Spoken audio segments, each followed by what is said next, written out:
എല്ലാവർക്കും ഞങ്ങളുടെ പുതിയ വീഡിയോയിലേക്ക് സ്വാഗതം. ഇന്ന് നമ്മൾ ഉണ്ടാക്കാൻ പോകുന്നത് ചിക്കൻ കട്ട്ലറ്റാണ്. അപ്പോൾ അതിൻ്റെ റെസിപ്പിയിലേക്ക് കിടക്കാം. സവാള ചെറുതായിട്ട് അരിഞ്ഞത്, ക്യാപ്സിക്കം ചെറുതായിട്ട് അരിഞ്ഞത്, മുട്ട 2 പൊട്ടിച്ചത്, മുളക് പൊടി, ഉപ്പ് 2 ടേബിൾ സ്പൂൺ, വെളുത്തുള്ളി ചതച്ചത്, ഇഞ്ചി ചതച്ചത്,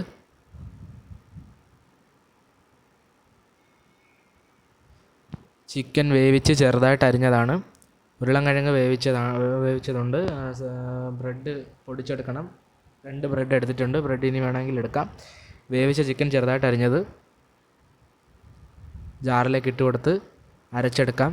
എല്ലില്ലാത്ത പീസ് നോക്കി വേണം വേവിച്ചിട്ട് ചെറുതായിട്ട് അരിഞ്ഞ് അരച്ചെടുക്കാൻ.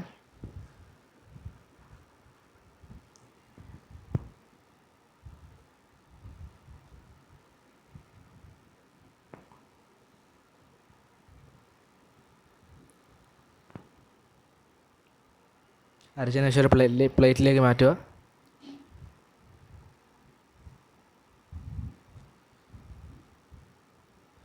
ഒരു ചട്ടി വെച്ച് ചട്ടിയിലേക്ക് എണ്ണ ഒഴിച്ച് എണ്ണ ചൂടാകുമ്പോഴത്തേക്കും സവാള ചെറുതായിട്ട് അരിഞ്ഞത് ഇട്ട് കൊടുക്കുക.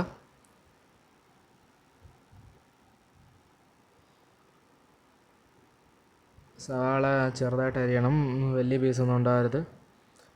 നന്നായി ഇളക്കി വരട്ടാം.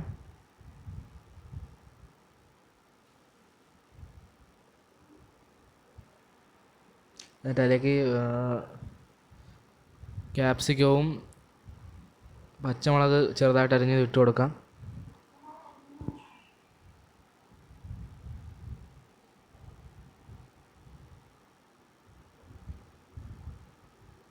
വെളുത്തുള്ളി ചതച്ചത് 2 ടേബിൾ സ്പൂൺ, മുളക് പൊടി 2 ടേബിൾ സ്പൂൺ, മുളക് പൊടി തോനെ ഇടുമ്പോൾ ഇച്ചിരി കളറ് കിട്ടുന്നതായിരിക്കും.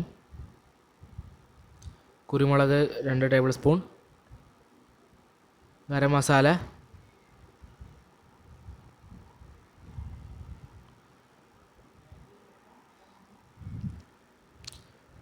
ഉപ്പ് 2 ടേബിൾ സ്പൂൺ.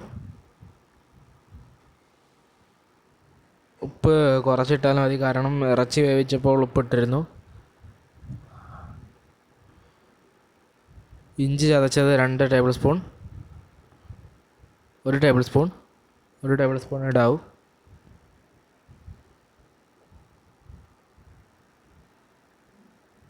മഞ്ഞൾപ്പൊടി 2 ടേബിൾ സ്പൂൺ,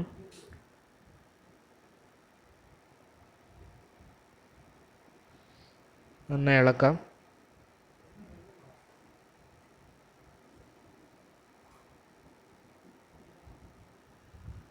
ഉരുളൻകിഴങ്ങ് വേവിച്ചത് ചതച്ചിട്ട് നന്നായി ചതച്ചതിന് ശേഷം മസാലയൊക്കെ ഇട്ട് കൊടുക്കാം. നന്നായിട്ട് ഇളക്കണം.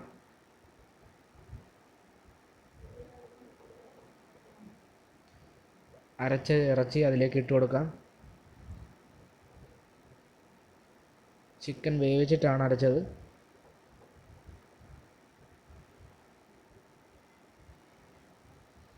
നന്നായി ഒന്നുകൂടി മിക്സ് ചെയ്യാം.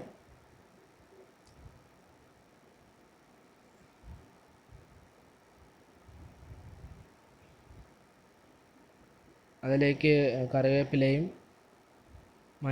മല്ലിയിലയും ഇട്ട് കൊടുക്കാം.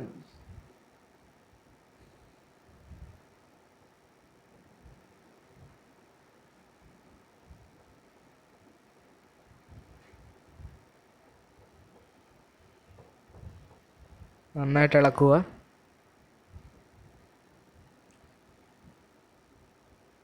അതൊരു പ്ലേറ്റിലേക്ക് മാറ്റി, നമ്മൾ മസാല പ്ലേറ്റിലേക്ക് മാറ്റിയതിന് ശേഷം ബ്രെഡിൻ്റെ സൈഡ് ഭാഗമെല്ലാം കട്ട് ചെയ്ത് കളഞ്ഞിട്ട് പൊടിച്ച് നേരത്തെ ചിക്കൻ നിറച്ച ജാറിലേക്ക് ഇട്ട് പൊടിച്ചെടുക്കാം.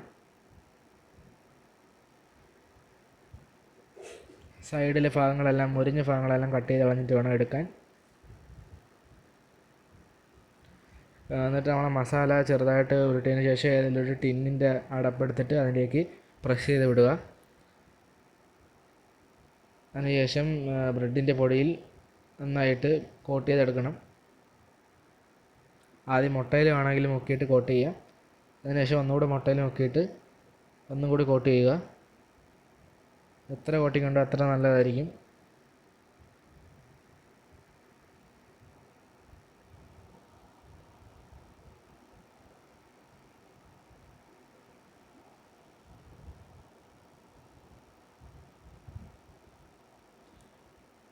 ഇതേപോലെ എല്ലാം ഇതേപോലെ തന്നെ ടിന്നിൻ്റെ അടപ്പിൽ കയറ്റിയിട്ട് പ്രസ് ചെയ്ത് വിട്ടിട്ട് വേണം ചെയ്യാൻ.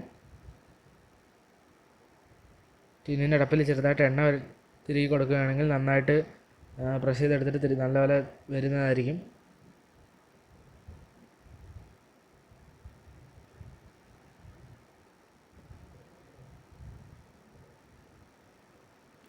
എല്ലായിടത്തും വെച്ച് കോട്ട് ചെയ്തെടുക്കണം. നന്നായിട്ട് ബ്രെഡിൻ്റെ പൊടിയിൽ കോട്ട് ചെയ്തെടുക്കണം. ബ്രെഡിൻ്റെ പൊടി തോനെ ഉണ്ടായിരിക്കുന്നത് നല്ലതാണ്. എത്ര ബ്രെഡ് വേണോ അതിനനുസരിച്ച് എടുക്കുക. ഇതേപോലെ എല്ലാം ചെയ്തതിന് ശേഷം ഒരു ചട്ടിയിലേക്ക് എണ്ണ ഒഴിച്ച് ചൂടായിട്ട് ഇത് ഓരോന്നോരോന്നായിട്ട് വറുത്തെടുക്കുക.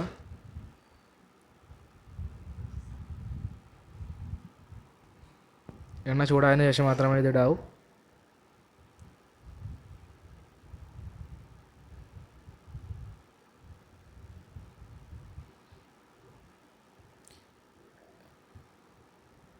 എല്ലാവർക്കും വീട്ടിൽ പെട്ടെന്ന് ഉണ്ടാക്കിയെടുക്കാൻ പറ്റുന്ന ഒരു ഡിഷാണിത്. എല്ലാവരും ഇത് വീട്ടിൽ ട്രൈ ചെയ്യണം. വീഡിയോയ്ക്ക് എന്തെങ്കിലും തെറ്റുകളുണ്ടെങ്കിൽ ക്ഷമിക്കണം. വീഡിയോ ഇഷ്ടപ്പെട്ടാൽ ലൈക്ക് ചെയ്യണം, ഷെയർ ചെയ്യണം, സബ്സ്ക്രൈബ് ചെയ്യണം. ബൈ.